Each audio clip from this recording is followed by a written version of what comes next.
امید کرتا ہوں آپ سارے بخیر و عافیت ہوں گے. تو آج کی جو ویڈیو ذرا ہٹ کے ہے. آج سے کوئی تقریباً 3 سال پہلے کی بات ہے. میں یونیورسٹی میں تھا تو مجھے فون آیا. میرے ایک بہت اچھے جاننے والے میرے ایک دوست ہیں. عمر میں تو کافی بڑے ہیں مجھ سے, لیکن ان کی کافی رقابت داری رہی ہے شروع سے میرے ساتھ, اور میرے جو باقی دوست ہیں ان کے ساتھ بھی. مجھے کہتے ہیں کہ خیر وہ ان دنوں وہ یورپ ہوتے ہیں تو یورپ سے آئے ہوئے تھے. تو مجھے کہتے ہیں فون کر کے کہ جی بھائی آپ کب فری ہوں گے. میں 3 بجے کے بعد فری ہو جاتا ہوں, میں آ جاؤں گا گھر تو ملاقات کر لیتے ہیں پھر آپ سے. کہتے ہیں نہیں کسی جگہ جانا ہے, آپ ذہن بنا کے آئیے گا, ہم نے کسی جگہ جانا ہے. میں نے کہا مجھے بتا دیں کہاں پہ جا رہے ہیں. تو کہتے ہیں نہیں آپ گھر آ جاؤ تو پھر میں آپ کو بتاؤں گا کہاں جانا ہے. پروبیبلی اس ٹائم وہ کنفرم نہیں تھے کہ جا رہے ہیں جس کے پاس ہمیں اس سے مل پائیں گے, ملنے دیا جائے گا یا نہیں. تو وہ کہتے ہیں چلو آپ آ جاؤ. تو میں نے کہا ٹھیک ہے 3 بجے میں آ جاؤں گا. اس کے بعد 4-4:30 بجے تک ہم نکل جائیں گے جہاں پہ جانا. خیر 3 بجے میں گھر آ گیا. تو اس کے بعد 3:30-4 بجے ان کا مجھے پھر فون آیا. جی کہتے ہیں جی آ گیا. میں نے کہا جی میں آ گیا ہوں. کہتے ہیں ہم جا رہے ہیں کسی جگہ پہ, تو آپ میرے گھر والی سائڈ آ جائیں یہاں پہ, پھر گاڑی میں بیٹھ کے یہاں سے ہم روانہ ہو جائیں گے. میں نے کہا چلیں ٹھیک ہے میں آ جاتا ہوں. تو ویسے عمومی طور پہ ہوتا یہ تھا کہ ہم جہاں پہ بھی جاتے تھے, ہم 3-4 دوست تھے اور ہم 4-5 لوگ اکٹھے جاتے تھے. اس دفعہ انہوں نے صرف مجھے بلایا. میں ذرا حیران بھی تھا یار کہ پتہ نہیں کہاں پہ جا رہے ہیں.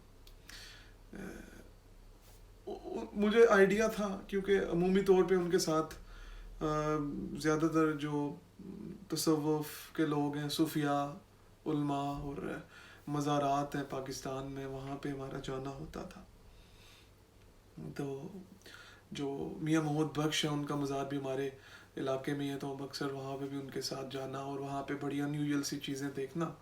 سو that was a bit of astonishing, or it was a bit of recalling point for me at that point for some time. لیکن بعد میں مجھے لگا کہ نہیں, جب ان نے ذرا رستے پہ گاڑی جب جا رہی تھی تو وہ ذرا مختلف رستہ تھا, تو I thought کہ we are going to somewhere really special. So تو وہ ہے بھی بڑے اسپیشل. تو میرے رستے میں کہتے ہیں کہ شیخ عبدالقادر جیلانی رحمۃ اللہ علیہ کے گدی نشین آئے ہوئے ہیں, تو ہم ان سے ملنے جا رہے ہیں.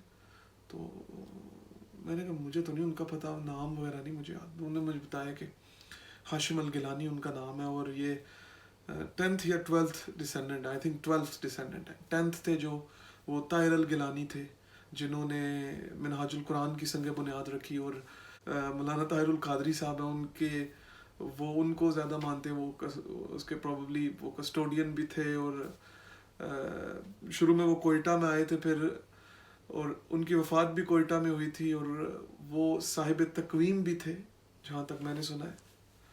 کوئٹہ میں ان کی پھر قبر کشائی کر کے ان کو لاہور ماڈل ٹاؤن جہاں پہ منہاج یونیورسٹی ہے وہاں پہ وہ مدفون ہے. تو خیر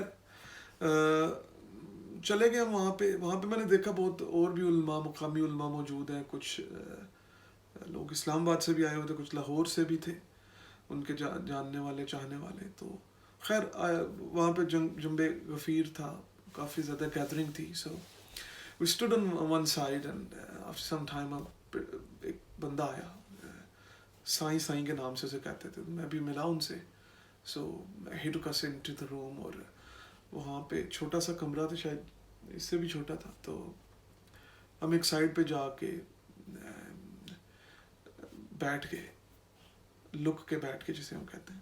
سو لوگ آ رہے ہیں, ملتے جا رہے ہیں, کچھ لوگ بیعت وغیرہ بھی ہو رہے ہیں ان سے. سو I saw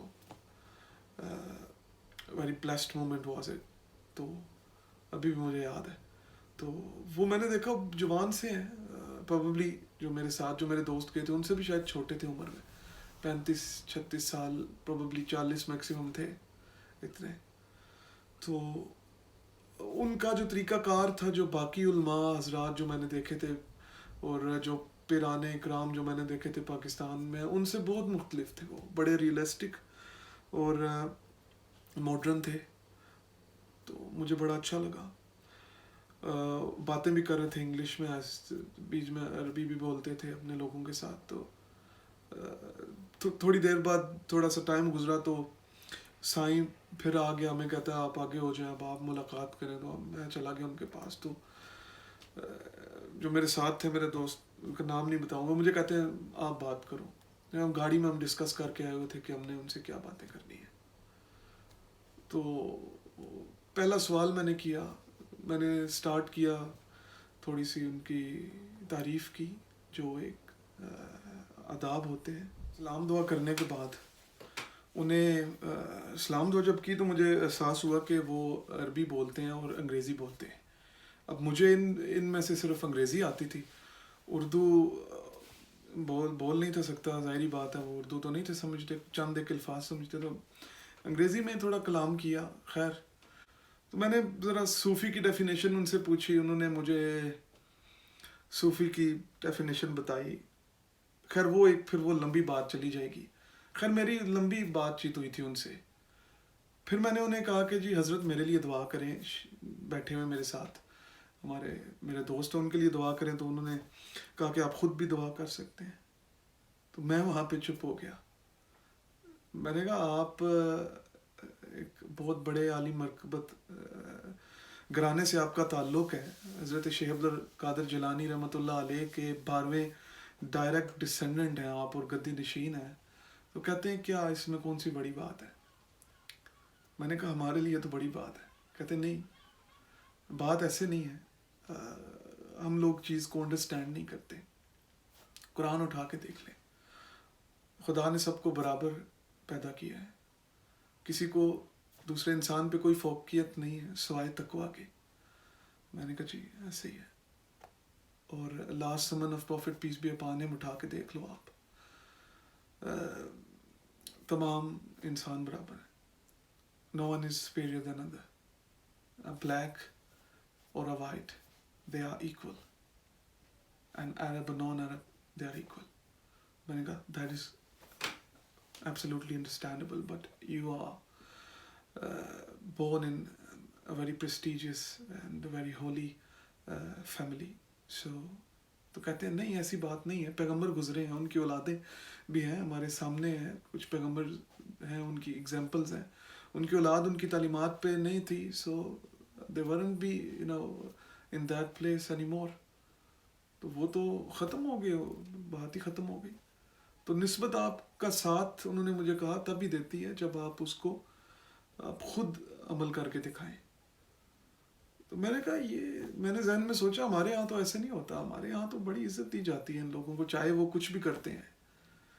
جو گدی نشین ہیں, جو پاکستان میں آپ اٹھا کے دیکھ لیں, آپ اقرار الحسن کے پروگرام دیکھ لیں, نام لکھا ہوگا سید فلاں فلاں فلاں, کلمہ تک نہیں آتا. کہ جاہلوں کی دنیا میں جی رہے ہیں بھائی. ان کی میں نے بعد میں آگے گھر ان کی پروفائل دیکھی فیس بک پہ, وہ کرکٹ بھی کھیل رہے ہیں, فٹ بال بھی کھیل رہے ہیں, انگلینڈ امریکہ پوری دنیا گھومتے ہیں, اور عالم بھی ہیں اعلیٰ پائی کے. پھر میں نے ایک بندے سے پوچھا کہ ان سے بڑی گدی ہے کوئی, کہتا نہیں, شیخ عبد القادر جیلانی کی جو گدی نشین ہے ان سے بڑا کوئی گدی نشین نہیں ہے بر صغیر پاک و ہند میں. تو پھر میں نے ریلیٹ کیا, اگر اس بندے کے تقویٰ کا یہ عالم ہو سکتا ہے کہ مجھ جیسے انسان کو وہ کہہ رہے ہیں کہ نہیں بھائی ہم سارے برابر ہیں, تو ایک عام جو لوگ ہیں, جو بڑے دور سے جا کے ان کا ریلیشن بنتا ہے حضرت محمد صلی اللہ علیہ وسلم کے ساتھ, جو سید ہیں, ان کا سٹانس کہاں پہ اور ان کا سٹانس کہاں پہ. یہ تو وہ شخص کہہ رہا ہے آپ خود مانگو دعا, وہ زیادہ افضل ہے. اور یہاں پہ لوگ جناب پیروں کے پاس جا کے اور پتہ نہیں کیا کیا کرتے ہیں. Don't really want go into this thing, but the basic thing جو میں بیان کرنا چاہ رہا تھا کہ انہوں نے تو بڑی عجیب بات کی. خیر اور بڑی باتیں ہوئی ہماری. تو یہ ایک بڑا ٹپیکل سا ان کے ساتھ واقعہ تھا, میرے ساتھ ہوا, اور ہم دونوں بندے چپ ہو گئے. تو یہ ایسے بھی لوگ ہوتے ہیں, آپ بھی اگر ملیں گے ان سے تو آپ کو بھی پتہ چلے گا کہ ان کی سوچ کیا ہے. تو یہ ایک واقعہ تھا. تو خیر میں دیکھ رہا تھا بڑے بڑے علماء حضرات وہاں پہ موجود تھے, اور ان میں سے کوئی بندہ اس ٹائم پہ پنجابی میں کہتے ہیں چسکیا بھی نہیں تھا. They didn't even move their legs they have any frowning in their forehead. So that was a really astonishing point for me because I was a normal person, moderate practicing Muslim at that time. So this was really a new thing for me.